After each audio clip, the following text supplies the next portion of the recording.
Officials across the state are surveying damage from yesterday's severe storms causing several tornadoes in our area. And Chief Meteorologist Chris Holcomb is live in Spalding County tonight where 2 tornadoes hit.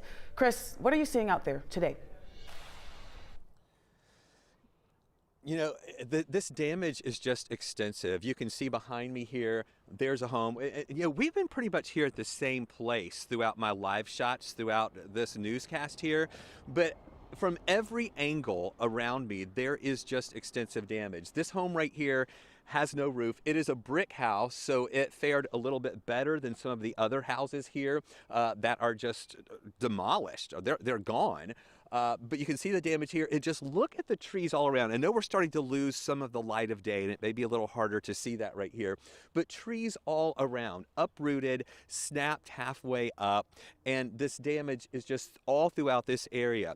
I am on Kendall Drive in Griffin, in the Spalding County area, and this is where the National Weather Service said was the worst of the damage. This is pretty much ground zero. They went out and did a survey today and determined that in this area and in many areas around Spalding County and Griffin, the damage here is consistent with an EF3 tornado. Now that's the preliminary report. We'll have the complete report in soon once they're able to get that all together. And let me tell you, these surveys are going to take days to do. They're starting with the ones here today in Spalding County, as well as the surveys in Troup County, down near LaGrange, and in Butts County. But they're going to be surveying damage all around the metro Atlanta area, and we'll be getting more of those damage reports coming in, and we'll also find out whether or not that tornado count is going to go up as well. Last night, of course, yesterday afternoon, we were tracking these storms for you as they moved through, and you know, we showed you some of that damage, a lot of it extensive here in the Griffin area. We have some of that video. We mentioned earlier the funeral home that was heavily damaged with a tree falling on it as a family was inside mourning their loved one. We also have that damage that was at the Hobby Lobby. That was the most extensive part of that damage as well. Down into the Griffin area too. So this is really, you know, all over the place. Now, I've got somebody pulling up in a car right here that we're going to interview live on the air. They're coming up here, and they're going to have the expert analysis of what we've been seeing here with all the damage. Y'all come on over. We're on live right now. I'd love to chat with y'all really quick, if you don't mind, about what you're seeing out there. First off, since you're just walking up, tell us your name for our viewers at home. We're on live at 11 Alive. I'm Glenn Polk. I'm the Spalding County Fire Chief and Emergency Management Director. Okay. I'm DeAndre Smith, the Citizen Engagement Specialist for Spalding County. All right, so you guys, this has been just a journey from last night and into today, and you've been out surveying the damage today.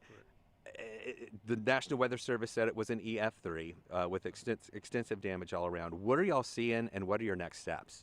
Right now, we just trying to make sure people are taken care of. We got a shelter open, medical issues addressed, and so we're just trying to help people just be comfortable as they can until we figure out what we can do next for them. And we've been hearing stories about folks, just the survival stories that people, you know, were getting in their crawl space under their home, and their homes fell down on top of them, and those rescues had to take place today, right? Right. Yeah, they took care of them. They showed up. I mean, we showed up. We showed up. We actually showed up. We took care of them. They're safe, and we got the roads clear. And I mean, it really just devastating to our community. But we're gonna go and we're gonna build from this, and we're gonna look forward. So what are the next steps now? I know that y'all been busy today assessing the damage. Now it's going to be trying to get people back into their homes, and that's going to take a while. I mean, this is going to be a long process.